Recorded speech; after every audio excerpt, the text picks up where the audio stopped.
तो साथियों, एक बार फिर से आप सभी का स्वागत है परफेक्ट खबर में। मैं शाहिम हसन और इस समय मौजूद हूं मुजफ्फरनगर के बहुत ही पुराने विद्यालय डीएवी कॉलेज में।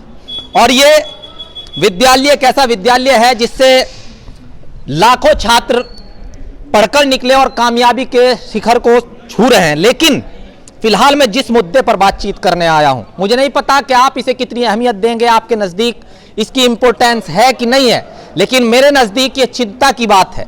क्योंकि जहां पर मैं खड़ा हुआ हूं ये है डिपार्टमेंट ऑफ लॉ, विधि विभाग। और विधि जिससे देश चलता है, विधि के छात्र जो आगे चलकर अधिवक्ता बनते हैं, वकील बनते हैं और कानून के प्रहरी बनते हैं, उनके भविष्य से ही जब खिलवाड़ किया जाना लगे तो मेरी खामोश आवाज को खुद ब खुद एक आवाज मिल जाती है, एक मकसद मिल जाता है। चलिए मैं आपको बता देता हूं कि क्या आज यहां आने का मकसद रहा। हमने जो एलएलबी की है, हमने जो लॉ की पढ़ाई की है, वो की है चौधरी चरण सिंह विश्वविद्यालय मेरठ से।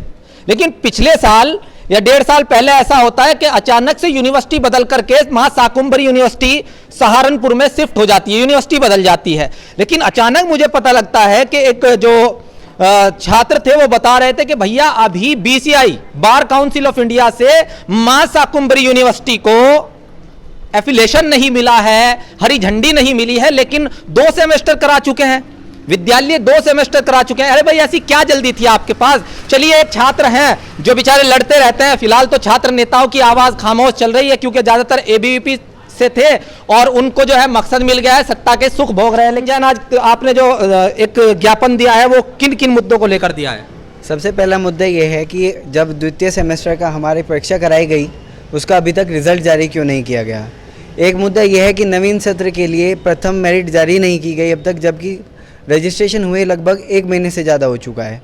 उसका रीज़न ये पता लगता है जब भी बात करते हैं कि बार काउंसिल में रजिस्ट्रेशन नहीं हुआ है। जब आपको मान्यता नहीं प्राप्त हुई थी तो आपने एफिलिएशन ना होने के बावजूद भी रजिस्ट्रेशन कैसे ले लिए, दूसरे सेमेस्टर की परीक्षाएं कैसे करा दी जो पुराने सत्र के थे।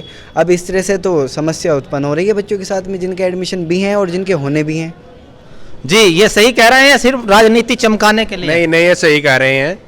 जो पहले हमें जब चौधरी चरण सिंह में हमने करवाने के अपना ज्ञापन भी दिया था कि ये जो पहला सेमेस्टर हमारा हो गया चौधरी चरण सिंह विश्वविद्यालय से, फिर हमें भेज दिया महाशाकुंभरी विश्वविद्यालय में, उसमें हमारा अब तक रिजल्ट भी नहीं आया। अब तक कहना कि तीसरे सेमेस्टर के कहना ना तो किसी का स्कॉलरशिप का फार्म भरा जा रहा ना कुछ एग्जामिनेशन। हाँ, तो ये एक समस्या है और इन्होंने ज्ञापन भी दिया है। सवाल वही है, ये छोटी मोटी गलती नहीं है। जो समझने वाले हैं उनको समझने की आवश्यकता है कि अभी BCI bar council of India ने महाशाकुंभरी यूनिवर्सिटी को विधि विभाग के लिए जब हरी झंडी नहीं दी थी, अरे आपको क्या जल्दी पड़ी थी भाई? श्री राम कॉलेज हो, एसडी कॉलेज हो या ये पुराना कॉलेज डीएवी कॉलेज हो, आपने जो है परीक्षा करा दी। और अब जब आप इस तरीके से खिलवाड़ करते हैं तो फिर परीक्षा फल दीजिए ना। ये कौन सा तरीका है? कब तक ये इस तरीके का खेल चलता रहेगा शिक्षा के क्षेत्र में? खामोशी के साथ इस तरह से तमाशा देखने से सरकार कोई हो, छात्रों के साथ ऐसा होता रहता है। अजीब स्थिति बन गई है।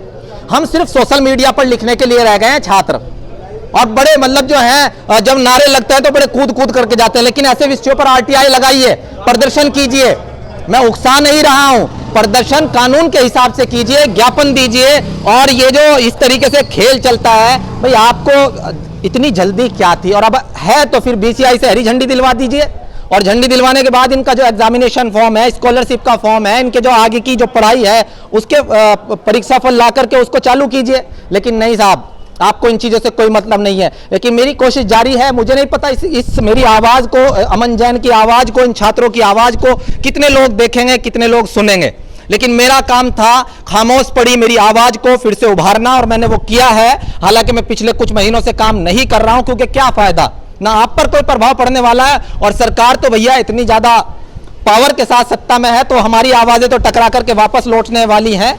और लेकिन फिर भी चलिए, मेरा फर्ज था, मेरी आत्मा का बोझ था, क्योंकि विधि के छात्रों के साथ जब खिलवाड़ होगा और शाहिम हसन जैसा व्यक्ति चुप रहेगा तो कल कहीं ना कहीं इस पर मेरी आत्मा भी मुझे कचोटेगी। मैं आपसे उम्मीद करूंगा कि इस आवाज को आगे बढ़ाएं। जुड़ रहिएगा मेरे साथ। मैं शाहिम हसन, परफेक्ट खबर, आपकी आवाज आप तक। परफेक्ट खबर, आपकी आवाज आप